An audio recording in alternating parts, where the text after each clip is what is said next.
Hi guys! Welcome back again to my YouTube channel. So, nandito tayo ngayon sa downtown. Ayun, pinag-isipan talaga namin ni Marvin ng bonggang-bongga. Kasi, ayun nga, di ba nga nasabi ko nga sa inyo na natanggap nga ako sa hospital, part-time lang. Then, hindi natin sigurado kung kailan din tatawagan dahil nga on call nga lang. So napaisip na rin kami ni Marvin na baka maghanap ng ibang trabaho sa ibang lugar. Yan. Sa ibang universe. Kasi meron din kaming mga kakilala na yan nga nakapag-advise din, lalo na kapag kinailangan namin ng pera, ganyan, alam nyo naman, kailangan talaga natin ng pera kapag may mga emergency, kasi hindi talaga pwedeng masagat yung natatabi naming pera. Pero grateful naman kami dito sa work namin dahil nga malaki yung naipon namin, di ba bebe? Lalo na si Marvin. Sobra. Oh, taray ng sobra. Malaki kaya naipon natin sa di ba? Oo, wala pa kaming isang taon, ang laki na nang naipon namin. Mukha lang kaming magastos, guys. Magastos talaga. Pero marunong naman kami mag-budget. Tsaka may mga extra income din ako. Yun nga yung YouTube. Kaya kahit pa paano, nakakapagtabi pa kami ni Marvin. So, sana soon, hindi na lang YouTube yung pinagkakakitaan namin. Dumating din yung time na magkaroon din kami ng iba pa, investment, ganyan, 'di ba? Malapit na 'yan, 'di ba, bebe? Yan. Malapit na 'yan. So ngayon lang, ang focus na lang muna namin makahanap kami ni Marvin ng ibang trabaho sa ibang lugar. Iba nga nung di ko masabi ng maayos, pero kasi nga yun, may mga nag-message kasi sa akin last year before kami lumipat ng Saskatchewan, nag-recommend na doon daw lumipat sa kanila kasi nga nagsusupport daw yung company nila, ganto ganyan. If hindi daw maging okay yung sa Saskatchewan namin, pwede daw kaming mag-message sa kanila, ganto ganyan. So madami, kaya nakakatuwa lang na talagang ang daming willing namang tumulong sa amin. Tapos ayun, may mga iba akong minessage kung ano na bang, kamusta na ba dun sa lugar na yon, kung mahigpit kung okay pa rin ba, kung hindi pa rin ba nagbabago yung mga policy nila, kasi ang dami kasing nababago talaga ngayon, lalo na sa mga tulad namin na temporary foreign worker dito sa Canada. So ayan, meron pa naman kaming 2 years. Yes, tama yung ibang mga nagsasabi na mahaba Almost pa. 2 years na lang. Oo, mahaba pa Less yung than oras. 2 years na lang pala, less than. Oo, mahaba pa yung oras namin. Kaya pa naman, pero ayun, may time din kasi syempre na Processing times pa ganyan. oo, medyo na ano din kami na kinakabahan kasi nga dahil din sa tariff, hindi din sigurado kung magtatagal ba si Marvin sa trabaho, kasi baka mamaya dumating din yung time na mag-layoff na naman sila this year, 'di ba? Mahirap kung pati si Marvin mawalan ng trabaho tapos part-time lang yung work ko na on call. Kaya napagdesisyon namin ni Marvin maghanap na lang ng trabaho, kasi nga nung inaano na lang namin na if hindi maging okay, so mag-iipon na lang talaga kami ni Marvin. Binigay naman namin yung best naman namin ni Marvin. Mukha lang kaming pa-chill-chill lang kasi nakikita nyo parang enjoy lang kami. Syempre iniisip din namin yung tungkol doon sa papel namin. Pero ayaw lang namin na talagang ipakita na nai-stress kami. Alam ko namang hindi lang kami kasi madami akong kakilala, mga kaibigan, tapos mga subscriber na nagme-message sa akin na na-experience daw nila yung na-experience namin. Feel daw nila kung ano yung nararamdaman ko kasi nasa same situation nga kami. Kasi nga, syempre, lahat kami mga international student, kami lang yung mga nagkakaintindihan ng pinagdadaanan namin dito sa Canada. Malaking ginastos namin, tapos minsan mapapaisip ka, sayang naman kung hindi namin inilaban, di ba? Ayun, pero ganun talaga, wala naman tayong magagawa. Tapos, paano ba? idaan na lang natin sa ano, sa tawa-tawa, Ano yung na mga mangyayari, ganyan. ano? Kung ano yung mangyayari, basta ano lang. Isip kasi namin basta makaipon ba. Pero syempre, kung maghahanap din kami ng trabaho, yung hahanapin namin, yung talagang sure na ba na makakaano na kami, makaka-go na kami dun sa PR namin, 'di ba? Makahanap lang Sure naman tayo. yung dati, no? Sure naman, kaso ngayon nga guys, nagkaroon nga ng tariff, kaya nagbawas ng tao. Wala naman kaming magagawa pagdating na sa ganun dahil, 'di ba? Nagbawas ng tao. Pag pag tinuloy lang nila, nagpasahod tapos walang orders, 'di ba? Ganon. So, ayaw man naming lumipat, pero wala kaming magagawa. Kailangan talaga kasi kung hindi pa kami ngayon magsisimula maghanap, baka mas mahirapan pa kami, guys. Kasi Kung may work lang sana dito sa Kipling Bay, no? mm Wala, hospital lang, hintay-hintay ka pa. Oo nga, kaya ayun, di ba nasabi ko nga rin sa inyo na baka yung mga iba namin kakilala, lumipat na rin sila ng ibang town kasi nga walang ibang opportunity dito sa Kipling. Kaya ayun, tingnan na lang natin kung anong mangyayari. Ayaw na namin di naman tayo dumadating sa point na pinag-aawayan natin yan, no? Dati lang, lipat tayo, di ba, Toronto pa. Lilipat dito? Hmm. Nag-away ba? Pinagtalunan ba Hindi, natin parang yan? hindi naman natin. Hindi. Parang yung una lang talaga na parang nagtalo kami dahil dito sa Canada.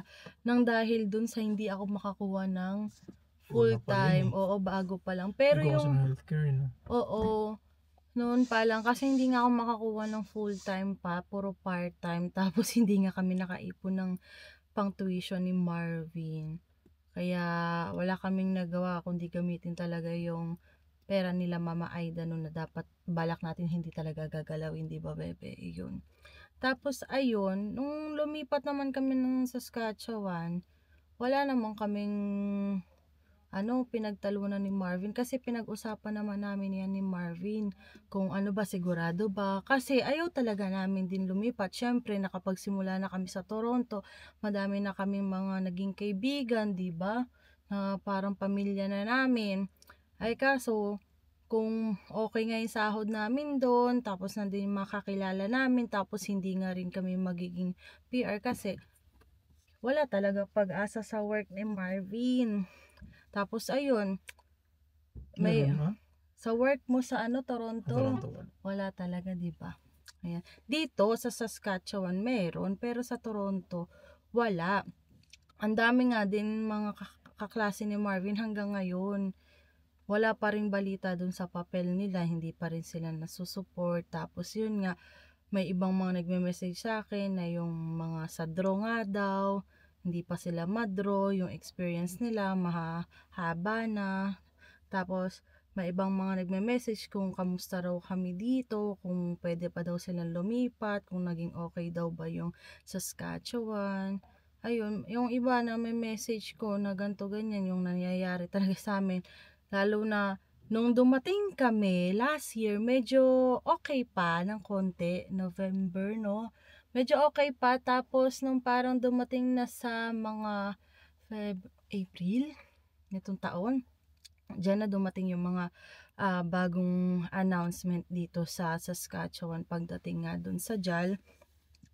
Kasi nga, ang daming nagsilipat dito ng mga international student galing sa ibang province dahil nga nung una talagang yung Saskatchewan nagpapapasok parang hihikayat talagang pumunta dito sa Saskatchewan kasi nga konti lang nga yung tao dito noon. Before nga tayo lumipad ng Saskatchewan, di ba, may inattendan tayo pero pang healthcare lang, no? Ayun, pang healthcare lang sila. pang healthcare lang, yung mga parang ini-invite nila pupunta dito sa Saskatchewan. Pinakitaan pa kami ng papel ng magkano yung mortgage dito sa Saskatchewan compare sa ibang mga province. Tapos yung cost of living mo na mas makakaipon ka dito, ganto ganyan. Totoo Ganyan, naman eh. oo. Totoo naman yun kasi nga yung insurance ng sasakyan ang mura compare sa Toronto. Kung itong sasakyan natin aabot ng magkano to? Sabi nila mga 600, no? Mo naman. 600 nga, 500 to 600 daw to kasi CRV, 'di ba nakawin? Nakawin siya. Sabi nila. Tapos yun nga, brand new din. Eh dito, yung insurance namin, magkano ba yung insurance? Si Marvy kasi nagbabayad. 170. 170 kasama na yung mga auto pack, Yung no? auto pack ano ba? Kasi 400 plus yun eh. Siguro mga 185 ganun. Ano yun yung auto pack for 3 months Sabi na natin yan? 190 lahat. For 3 Hindi, months isang na yan? buwan. Isang buwan? Oo, hindi mo 180 siguro. Mga ganun. May mga plus pa pala. Hindi naman yun. Ganyan guys. Tapos yung upa naman, mababa din yung upa namin kasi nasabi naman namin dati kung magkano yung upa namin sa isang room lang sa Toronto. Nung nag-start kami, 1,000 siya. Tapos after 1 year, dahil nga tumaas nga, nagdagdag sila ng $100 or naging 1,100. Tapos nag-rent kami ng basement. Kita nyo naman yung basement namin sa Toronto. Naka-basement kami sarili namin pero maliit lang siya. Parang yung basement na townhouse, hinati siya sa dalawa yung basement para parehas mapaupahan ng ibang tao. Tapos ayun, ang upa namin doon ay 1,400. Pero nung time naman nasa Toronto, malaki din yung naipon namin. Kaya ang lakas ng loob naming lumipat kasi may panggastos kami. Dahil nga sa Toronto, wala naman kaming sasakyan. Ang talagang ginagastos lang talaga namin noon, yung upa, grocery, saka phone lang ni Marvin nung time na yon. Yun lang yung talagang ginagastos. Saka yung load namin, yun lang. Tapos yung ano pala namin, yung mga sakay-sakay namin sa bus ay naka-only pass naman kami kaya hindi kami lugi, 'di ba? Mababa lang din yung ano dito. Lumaki lang yung gastusin namin kasi kumuha kami sa akin. Pero kung pagko-combine naman lahat hindi Halos same lang. same lang, no? Hindi nagkakalayo Ito nga. yung ginastos namin sa Toronto sa ginagastos namin dito Kasi, sa Saskatchewan. Ang May ganda ng sasakyan lipas kami. natin, 156 na. Oo, 156. O, 312. Plus, kani 14 dati, no? 1.4 yung bahay natin. 800 yun, no? Ano 800? Hindi. 14 plus 600 na lang. Dito 800 din. Na-save. Ayun. Eh dito, meron kaming sasakayang lang. nagagamit. Same lang pala, ano? O hindi nagkakalayo yung ginagastos namin sa Toronto saka dito sa Saskatchewan. Malaking bagay din yung sasakyan dito kasi hindi tutulad sa Toronto na talagang ang daming mga bus.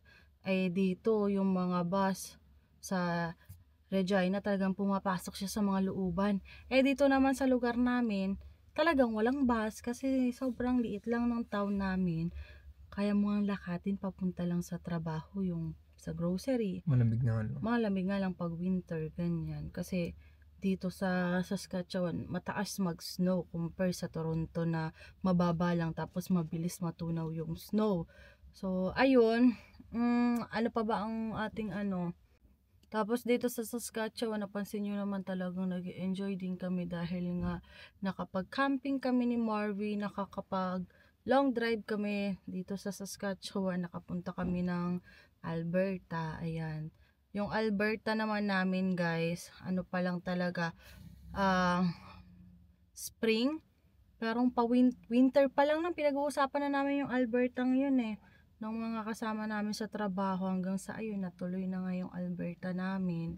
Gumastos kami kasi syempre minsan lang naman kami makapag-enjoy ni Marvin talaga. Laki ng ginastos. Okay lang yan na, ang dami ko namang overtime nun eh. Napunta din dun sa overtime. Okay lang yun. At least nakapag-enjoy naman tayo. Hindi ka ba nag-enjoy? Enjoy. Oh, guys, grabe. Kung ano, pag hindi ko kasi nabibideo yung mga sinasabi ni Marvin kasi siya yung nagdadrive. Hindi din pati ako masyadong nakakatulog kasi yung view, ang ganda talaga ng view papunta dun sa Alberta. Talagang ma-amaze ka talaga. Kaya sabi namin, babalikan namin yan ulit. di ba? Babalik uli kami dun sa Alberta kapag ano na, okay na tayo, 'di ba? Ngayon, mag-focus muna kami maghanap ng trabaho. So, na yun nga, dahil nakaipon naman kami, may sasakyan naman kami, kung maglipat man kami, walang problema, kaya naman namin kahit papaano ngayon. Hindi na namin kailangang rent para lang maglipat-lipat ganyan. Pero hindi naman tayo nakapag-try mag-rent. Kasi noon sa Toronto, naglipat kami ni Marvin. Ay, grabe guys. Nakabas lang kami kung tandaan nyo. Ilang balikan kami. 'Di ba? Yung Tulungan pagbabas. ka ni Kuya Ador nun. Oo. Na Kuya Ali. Nung naglipat tayo, winter, February. Wala, mas naunun, diba? Malamig nga lang. Walang snow pero malamig. Dalawang beses ba tayong sinamahan ni Kuya Ador, saka ni Kuya Ali, Ate Mary. Oo, tig-isa ata, tig-isang ano. Tapos, nakailang bus ba tayo? 3 beses ba tayo nakapag-bus? Oo. Sinabihan kami ni Kuya Ador na samahan. Tapos sabi ko, wag na Kuya Ador, hindi, sasamahan ko kayo. Tapos sinamahan niya kami. Tapos, sila Ate Mary Anon, sabi nga namin, nahiya nga kami. Nahiya kami dun sa mga kakilala namin. Lahat naman ng mga kakilala namin sa Toronto, lahat sila may sasakyan. Tapos sila nga mga matatagal na dito, mga citizen na. Tapos nakita nila yung mga vlog ko na nagbabas kami paglilipat, yung antipong ang dami naming dala-dala talaga ni Marvin. Bigot kayo. Oo, grabe. Tsaka Yung malilipat. mga eco bag na malalaki, yung mga ganyan, nakasiksik doon yung mga gamit namin. Tapos sabi nila, tumatawag sa amin yung iba, sabi, ba't hindi ka nagsasabi? Pa kaya kami nandito, willing kaming tumulong. Yung mga ganun, mga kakilala namin, ay nahihiya po kami. Kaya ganun. Tapos yung iba, nagsipagtawag, ang naano lang namin si Kuya Ador, siya kasi Ate Mary Ann. Sa Ate Mary Ann kasi kapitbahay lang namin sa Scarborough.